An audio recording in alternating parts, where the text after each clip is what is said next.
Hello and very warm welcome to our channel JRF Gyan. आज हम करने जा रहे हैं कंपैरेटिव पब्लिक एडमिनिस्ट्रेशन, जिसे हम हिंदी में तुलनात्मक लोक प्रशासन भी कहते हैं। चलिए स्टार्ट करते हैं। कंपैरेटिव पब्लिक एडमिनिस्ट्रेशन ये क्या है? Comparative public administration simple terms में बात करें तो कंपैरेटिव स्टडी है, जहाँ पे हम एडमिनिस्ट्रेटिव सिस्टम की फंक्शनिंग को स्टडी करते हैं, जो कि different different parts of world में हो रही है। इसी की बात करें तो दुनिया के विभिन्न देशों में कार्यरत प्रशासनिक प्रणाली के तुलनात्मक अध्ययन को ही हम क्या करते हैं, स्टडी करते हैं। ये कंपैरेटिव पब्लिक एडमिनिस्ट्रेशन है। ये क्या करता है? ये स्टडी करता है एडमिनिस्ट्रेटिव सिस्टम को various parts of the world में, आइडेंटिफाई करता है उनमें क्या क्या सिमिलैरिटीज़ हैं, क्या डिफरेंसेस हैं, एनालाइज करता है पैटर्न्स को, ड्रॉ करता है लेसन, ताकि हम इंप्रूव कर पाएँ अपने पब्लिक एडमिनिस्ट्रेशन की प्रैक्टिसेस को। और इसका एम क्या है? अंडरस्टैंड करना कैसे डिफरेंट कंट्रीज़ अपने पब्लिक अफेयर्स और डिलीवरी सर्विस को मैनेज करती हैं। कंपैरेटिव पब्लिक एडमिनिस्ट्रेशन है क्या? सीपीए क्या है? कंपेयर करना किसको? पब्लिक एडमिनिस्ट्रेशन को। अलग अलग parts of countries of world के जो एडमिनिस्ट्रेटिव सिस्टम है उसको हम कंपेयर करते हैं, देखते हैं उनमें और हमारी जो, अगर हम बात करें एडमिनिस्ट्रेशन में क्या सिमिलैरिटीज़ हैं, क्या डिससिमिलैरिटीज़ हैं, डिफरेंसेस क्या हैं, वो कैसा पैटर्न फॉलो करते हैं। और फिर हम क्या करते हैं, एक लेसन ड्रॉ करते हैं, जहाँ पे हम देखते हैं कि हम अपने पब्लिक एडमिनिस्ट्रेशन सिस्टम को कैसे इंप्रूव कर पाएंगे, क्या क्या प्रैक्टिसेस हमें इफेक्ट में लानी चाहिए। नेक्स्ट, सीपीए स्टैंड्स फॉर, इसका मतलब क्या होता है? क्रॉस कल्चर को स्टडी करना, क्रॉस नेशनल। अगर हम नेशनल स्टडी कर रहे हैं, मतलब एक ही कंट्री की स्टडी कर रहे हैं, तो क्या कर रहे हैं, तो हम सिर्फ अपने ही कंट्री का एडमिनिस्ट्रेटिव सिस्टम देख रहे हैं। लेकिन अगर सीपीए कंपैरेटिव पब्लिक एडमिनिस्ट्रेशन की बात करें, तुलनात्मक लोक प्रशासन की बात करें, तो ये क्या है? ये क्रॉस नेशनल है। बॉर्डर्स को क्रॉस करके अगर हम बात करें, cross national, cross culture, culture भी एक नहीं रहता, बहुत सारे कल्चर्स होते हैं, तो हर कल्चर में उसका एडमिनिस्ट्रेशन सिस्टम अलग अलग होता है, उसके इफेक्टिवनेस डिफरेंस होते हैं। तो यही देखना कंपैरेटिव पब्लिक एडमिनिस्ट्रेशन का काम है। अगर हम बात करें इसके दो मोटिवेशनल कंसर्न की, ये क्या करता है? थियरी बिल्डिंग में देखता है, कंसर्न है इसका मेन मोटिव, और administrative problem of developing countries. Comparative public administration में हम क्या देखते हैं? डेवलपिंग कंट्रीज के एडमिनिस्ट्रेटिव प्रॉब्लम्स हैं, उनको सोल्व आउट करना और थियरी को बिल्ड करना, सिद्धांत का निर्माण और विकासशील देशों की प्रशासनिक समस्याओं को देखने का काम करता है सीपीए। आगे बात करें तो ये सीपीए कैसे शुरू हुआ या फिर कहाँ से हमें इसके मेन देखते हैं, बहुत सारे थिंकर्स हैं, उन्होंने बोला होगा, लेकिन 1887 में वुड्रो विल्सन, जिसे हम फादर ऑफ पब्लिक एडमिनिस्ट्रेशन बोलते हैं, उन्होंने नहीं क्या किया था? स्ट्रेस किया था कि क्या है, ज़रूरत है कंपैरेटिव स्टडी ऑफ एडमिनिस्ट्रेशन की। Wilson stress the need for comparative study of administration. However वो क्या कहते हैं, traditional literature was primarily descriptive है, एनालिटिकल नहीं है, प्रॉब्लम ओरिएंटेड नहीं है, जो पुराना था। अब बात करें तो अब हमें कंपैरिजन की ज़रूरत है, कैसे, अगर हम बात करें कि कैसे प्रॉब्लम ओरिएंटेड हो, वो देखने की ज़रूरत है। वहीं रॉबर्ट डाहल और ड्वाइट वोल्डो ने भी इसके बारे में बोला है, लेकिन रॉबर्ट डाहल ने क्या बोला है, ये आपको ज़रूर याद रखने वाली पॉइंट है, क्योंकि ये कई बार पूछ लिया जाता है यूजीसी नेट के पेपर में, डेफिनेशन के तौर पे पूछ लिया जाता है कि किसने बोला है। As long as the study of public administration is not comparative. Comparative का बात करें कि अगर पब्लिक एडमिनिस्ट्रेशन जब तक कंपैरेटिव नहीं है, कंपेयर करती नहीं है, तब तक अगर हम ये बोलें कि पब्लिक एडमिनिस्ट्रेशन साइंस है, तो ये क्या होगा? ये साउंड करेगा होलो। अगर हम इसकी हिंदी में बात करें, जब तक हम तुलनात्मक लोक प्रशासन की बात करें, अध्ययन नहीं कर लेते हैं, तब तक प्रशासन के विज्ञान का दावा खोखला लगता है।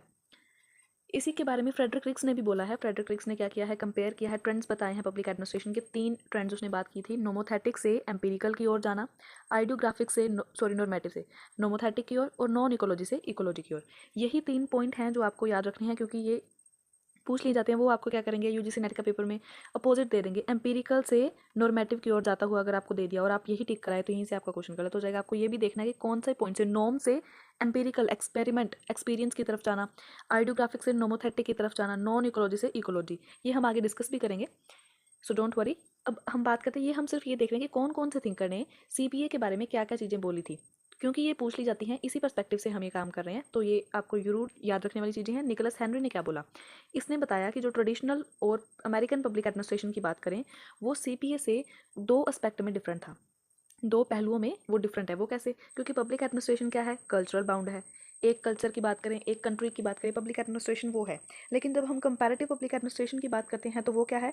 दो, एक से ज़्यादा, दो नहीं, अगर हम बात करें बहुत सारी जो कंट्रीज़ हैं उसका हम एडमिनिस्ट्रेटिव सिस्टम देखते हैं, तो ये क्या बन जाता है? Cross cultural. Public administration culture bound है, बंधा हुआ है एक सांस्कृतिक रूप में, और ये वहीं सीपीए क्या है? क्रॉस कल्चरल है। अब हम बात करें पब्लिक एडमिनिस्ट्रेशन के सेकंड पॉइंट की, तो ये क्या है? ये प्रैक्टिशनर ओरिएंटेड है, इन्वॉल्व करता है रियल वर्ल्ड को, जहाँ पे सीपीए का काम क्या है? ये रियल वर्ल्ड को इन्वॉल्व करके वहाँ के सिर्फ एडमिनिस्ट्रेटिव सिस्टम को देखना, वहाँ से जब देखता है तो उसको क्या मिलती है? एक तो मिलती है नॉलेज, वो कैसे अपने पब्लिक एडमिनिस्ट्रेशन को इफेक्टिव बना सकता है, क्या चेंजेस कर सकता है। वहीं हम उसका प्रैक्टिकली अप्लाई नहीं कर रहे अभी, अभी हम देख सकते हैं कि कैसे हम प्रैक्टिकली वो चीज़ें अप्लाई करनी है। तो ये काम क्या है? थियरी को बिल्ड करना। सीपीए का काम है थियरी को बिल्ड करना और seek knowledge for the sake of knowledge, ज्ञान के लिए ज्ञान का प्रयास करना। ये क्या है, सीपीए का काम है। तो ये दोनों पर्सपेक्टिव में निकोलस हेनरी बोलते हैं सीपीए डिफरेंट है पहले वाले एडमिनिस्ट्रेशन या फिर कहीं अमेरिकन एडमिनिस्ट्रेशन सिस्टम से। अब हम बात करते हैं कि जब सीपीए आ रहा था, सीपीए कब आया, सीपीए आया है अगर हम बात करें 1960s में, इसकी हम स्टार्टिंग मान लेते हैं, father of comparative public administration हम रिग्स को मानते हैं। वहीं कैग एक ग्रुप बनाया जाता है, कंपैरेटिव एडमिनिस्ट्रेटिव ग्रुप, ये आता है 1960s में, जब इसकी स्टार्टिंग हम मानते हैं। फ्रेडरिक रिग्स इसके मेन एक्सपोनेंट माने जाते हैं। कैग ग्रुप बनाया गया था सीपीए की ही, आगे हम बात करें कि इम्प्रूवमेंट में और कैसे इसको बढ़ाया जाए, इसी बात के लिए कैग एक फॉर्मेशन ग्रुप था जिसको फ्रेडरिक रिग्स एक मेजर एक्सपोनेंट माने जाते को लीड कर रहे थे। और इसका क्या किया, जब इसकी हम बात करें फॉर्मेशन कैसे कैसे ये बना, 1960 में इसका वो कहते हैं एस्टेब्लिशमेंट हो गई है।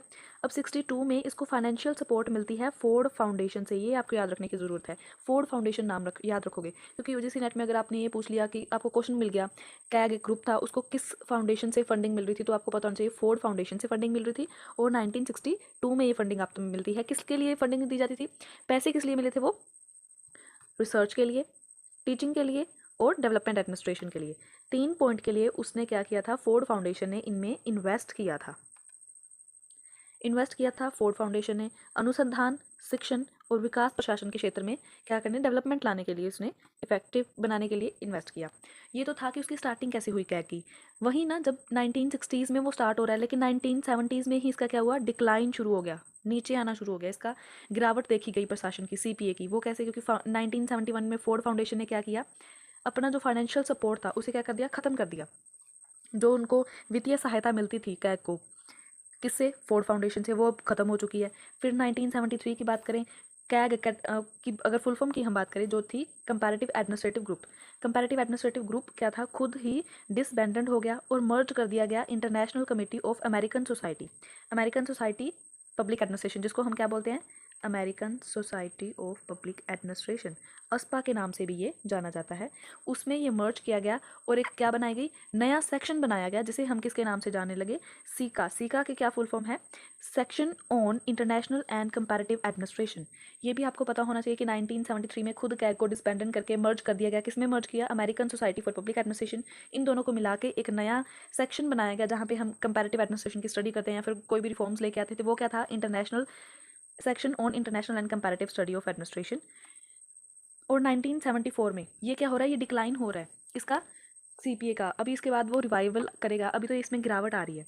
1974 में क्या हुआ, जो जर्नल स्टार्ट की गई थी कंपैरेटिव पब्लिक एडमिनिस्ट्रेशन में, वो भी पब्लिश होना बंद हो गई कुछ ही सालों में, 5 सालों में। वो क्या थी, उसने आया, कंपैरेटिव पब्लिक एडमिनिस्ट्रेशन की जर्नल निकलने लगी, वो पब्लिश होने लगी। फिर जब देखा गया कि 1974 में जैसे ही मतलब 70s के बाद डिक्लाइन होना शुरू हुआ, तो ये भी क्या हुई, ये सीज कर दी गई, बंद हो गया ये। इसी के बाद हम बात करें इसने रिवाइव कैसे किया, सीपीए आता है 1960s में। फिर इसके बाद 1970 में इसका क्या हो जाता है, डिक्लाइन हो जाता है, गिरावट देखने को मिलती है। वहीं 1980s का पीरियड आता है, फिर 10 सालों बाद अगर हम देखते हैं तो ये क्या करता है, ये करता है रिवाइव। तो ऐसे ये सर्कल कंप्लीट हो रहा है, जहाँ के इसके बाद इसको क्या है, इसका वर्ल्ड वाइड मेन पर्पस फिर से स्टार्ट हो गया। कंपैरेटिव एडमिनिस्ट्रेशन पहले से ही बहुत ही इफेक्टिव मानी जाती थी, लेकिन इसके बाद फिर इसको और पुश मिला इसके बाद। अब हम क्या बात कर रहे हैं कि रिवाइव, रिवाइव मतलब पुनः प्रवर्तन। फिर हुआ कैसे, मतलब 1980 में कैसे, बहुत सारे स्कॉलर्स ने मूवमेंट स्टार्ट किया कि सीपीए को रिवाइव किया जाए। इन्हीं में स्कॉलर्स थे Ferrel Heady, Charles T Goodsell, Gerald Caiden, Dwivedi और बहुत सारे अदर्स। अदर्स में मतलब कि बहुत सारे जो अदर एडमिनिस्ट्रेटिव थिंकर्स थे, प्रशासनिक चिंतक जिन्हें बोला जाता है, बहुत सारे जो लोग थे, उन्होंने भी इसी के, अगर हम बात करें सीपीए की बात करें तो इसी की साइड बोला कि हाँ सीपीए को रिवाइव करने की ज़रूरत है। वहीं अगर इसकी बात करें कि सीपीए में रिवाइव तो हो रहा है, रिवाइव हो रहा है, 1980s में आया, रिवाइवल आया, बहुत सारे एडमिनिस्ट्रेटिव थिंकर्स हुए, इकट्ठा हुए। इसमें एक बहुत बड़ा कंट्रीब्यूशन था जहाँ पे चार्ल्स डी गोडशेल का, उन्होंने एक आर्टिकल लिखा जिसका नाम ही था न्यू कंपैरेटिव एडमिनिस्ट्रेशन, आ प्रपोजल इन 1981। उन्होंने क्या किया, 1981 में एक आर्टिकल लिखा जिसका नाम था न्यू कंपैरेटिव एडमिनिस्ट्रेशन। यही एक बात था, यहाँ से एक कंट्रीब्यूट किया गया रिवाइवल की ओर लेके गए, जिसमें उसने रिकमेंड क्या किया, रिकमेंड होता है कि उसने ये बताया कि क्या क्या चीज़ें हम इसमें करनी चाहिए। मतलब उसने बोला कि स्कोप है जो सीपीए का, उसे एक्सटेंड करना चाहिए, उसे और स्कोप को बढ़ावा देना चाहिए, बढ़ा देना चाहिए स्कोप को, जहाँ पे वो क्या क्या चीज़ें कवर करे, कंपैरिजन एट सुप्रा नेशनल, सिर्फ नेशनल नहीं, एक दो कंट्रीज़ का नहीं, ऑल ओवर द वर्ल्ड की बात करें तो वो बात कर रहा था, और सब नेशनल लेवल पे भी वो आंसर को ढूंढने की बात करता है। सिर्फ वर्ल्ड में नहीं, नेशनल में नहीं, सब नेशनल लेवल पे भी, कि आप कैसे जो आपके क्वेश्चंस हैं, जो आपके प्रॉब्लम्स हैं, उन्हें कैसे आप सोल्यूशन ढूंढ पा रहे हैं। सोल्यूशन को ढूंढने की बात, नेशनल लेवल पे आंसर्स को ढूंढने की बात करता है। ये आपको पॉइंट याद रखने की ज़रूरत है कि चार्ल्स गोडशेल ने एक आर्टिकल लिखा था। आर्टिकल का नाम क्या था ये आपको पता होना चाहिए, किसने लिखा था और किस ईयर में आया, और ये रिवाइवल में हेल्प कर गया। इसके बाद हम बात करें फेरल हैडी की। फेरल हैडी इन्हीं में से एक जो थे एडमिनिस्ट्रेटिव थिंकर थे जिन्होंने रिवाइवल की बात करी। फेरल हैडी बोलते हैं कि जो उसने 4 कंसेप्ट दिए सीपीए के बारे में, 4 अप्रोच उसने दी। वो बोलता है कि कौन कौन सी 4 अप्रोच है। मॉडिफाइड ट्रेडिशनल अप्रोच है जहाँ पे हम सीपीए को और उसने आइडेंटिफाई किया। डेवलपमेंट ओरिएंटेशन, जर्नल सिस्टम है बजट मॉडल बिल्डिंग का, और मिडल रेंज थियोरी। जैसे रिग्स ने अपने मॉडल्स दिए जिसने उसने फ्यूज प्रिज्मेटिक डिफ्रैक्टेड की बात की, उसने प्रिज्मेटिक सला मॉडल लेके आया। वहीं फेरल हैडी ने क्या किया, 4 कंसेप्ट दिए। आपको ये तो पता है कि फेरल हैडी ने कंसेप्ट दिए, ये भी पता होना चाहिए कि 4 कंसेप्ट दिए और कौन कौन से कंसेप्ट दिए, ये आपको ज़रूर पता होना चाहिए। क्योंकि यूजीसी नेट का जो सिलेबस है ये नहीं है कि वो बहुत वाइड है, वो बहुत डीप जाके क्वेश्चन पूछता है। कई बार हम देखते हैं कि हाँ हमें पता है कि ये फेरल हैडी ने बताया, लेकिन कितने कंसेप्ट थे और कंसेप्ट में कौन कौन सा पॉइंट है, किसी और का कंसेप्ट तो नहीं मिक्स हो गया, तो ये भी आपको चीज़ें पता होनी चाहिए। फेरल हैडी 4 वैचारिक दृष्टिकोण की बात करता है जहाँ पे वो संशोधन की बात करता है, विकास की मतलब डेवलपमेंट की बात करता है, जनरल सिस्टम सामान्य प्रणाली, और मिडल रेंज मध्य श्रेणी सिद्धांत निर्माण की बात करता है। इसी के बाद आगे बात करें, बहुत सारे जो अप्रोच या मॉडल आए जिसमें हमने स्टडी किया कंपैरेटिव पब्लिक एडमिनिस्ट्रेशन को। हम जब कंपैरेटिव पब्लिक एडमिनिस्ट्रेशन की स्टडी करते हैं, हम सिर्फ ये नहीं देखते कि वैसे वहाँ का एडमिनिस्ट्रेशन सिस्टम कैसा चल रहा है, हम ये देखते हैं कि कौन सी अप्रोच यूज़ की जा रही है, कौन से मॉडल्स यूज़ किए जा रहे हैं। तो हम सिर्फ एक अप्रोच नहीं स्टडी करेंगे, हम ये सारे अप्रोच को स्टडी करते हैं कि कौन सी अप्रोच कैसे यूज़ की जाती है, क्या उसकी एफिशिएंसी है, क्या उसके डिसएडवांटेजेस हैं, तो हमें पता होना चाहिए। Bureaucratic system approach, journal system approach, development administration को भी पढ़ा गया, सॉरी इसकी स्पेलिंग गलत है, decision making approach, structure functional approach, और रिग्स का कंपैरेटिव मॉडल। जो हमारा, अगर हम बात करें पब्लिक एडमिनिस्ट्रेशन के, हर बच्चे को पता होगा कि उसने सुना होगा कि हाँ रिग्स ने कंपैरेटिव मॉडल दिया था। तो ये मॉडल भी क्या है, ये एक अप्रोच के तौर पे यूज़ होता है जहाँ पे हम स्टडी करते हैं कंपैरेटिव पब्लिक एडमिनिस्ट्रेशन की।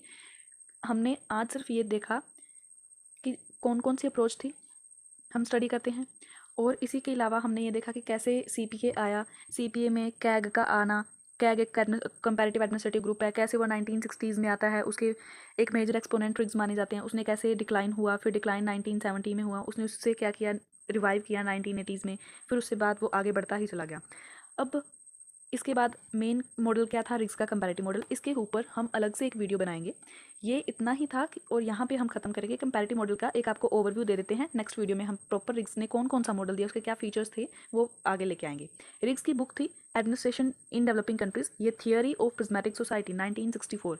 ये आपको बुक का नेम और ईयर बिल्कुल याद रखने की जरूरत है, क्योंकि बुक्स और ईयर्स हम कह ही नहीं सकते कि नेट का पेपर हो कुछ ऐसा ना पूछा, कहीं बुक पूछ लेते हैं, कुछ ऑथर पूछ लेते हैं, बुक में क्या थियरी थी, कौन से ईयर में आया, ये हर चीज़ कहीं ना कहीं से पूछी जाती है। रिग्स की बात करें, उसने 3 एनालिटिकल टूल्स दिए जहाँ पे उसने एक्सप्लेन किया कि जब एडमिनिस्ट्रेटिव थियोरी है उसको हम कैसे कैसे स्टडी करते हैं। कौन से 3 एनालिटिकल टूल थे, एक था इकोलॉजिकल अप्रोच या पर्सपेक्टिव। इकोलॉजिकल में वो क्या देखता है, इकोलॉजी।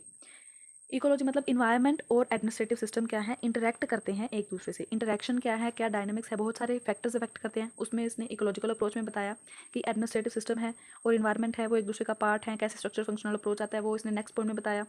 कि हर सोसाइटी है उसका अलग अलग वो क्या होता है, स्ट्रक्चर होता है, हर सोसाइटी का एक ढांचा होता है जिसकी हम बात करें, और हर एक ही वैरायटी भी है, एक दूसरे से अलग अलग माने जाते हैं और ये अलग अलग स्पेसिफिक फंक्शन परफॉर्म करते हैं। ये 5 फंक्शन परफॉर्म करते हैं जिसमें सोशल, इकोनॉमिक, पॉलिटिकल ऐसे फंक्शंस आते हैं। इनको भी हम नेक्स्ट वीडियो में डिस्कस करेंगे कि कौन से 5 फंक्शंस हैं। इनका सीक्वेंस भी पूछ लिया गया था 2024 का जो 18 जून का पेपर हुआ है, जो बाद में कैंसिल आउट हो गया था पेपर, उसमें इसकी सीक्वेंस पूछी गई थी, तो ये भी आपको ज़रूर पता होना चाहिए। Ideal model building, model building की बात करें तो प्रिज्मेटिक सला मॉडल, डिफ्यूज मॉडल, ये सारे मॉडल बिल्डिंग की बात भी रिग्स ने की थी। तो आज हम यहीं पे ख़त्म करते हैं। कंपैरेटिव पब्लिक एडमिनिस्ट्रेशन के मॉडल्स के बारे में हमने देखा कि रिग्स ने कौन कौन सा मतलब एक बुक लिखी, 3 टाइप ऑफ पर्सपेक्टिव बताए, इनको हम आगे स्टडी करेंगे। और नेक्स्ट वीडियो में आपको बताएंगे कि रिग्स का कौन से फीचर्स थे, क्या उसके डिसएडवांटेजेस थी, कौन सी उसकी बुक्स थी।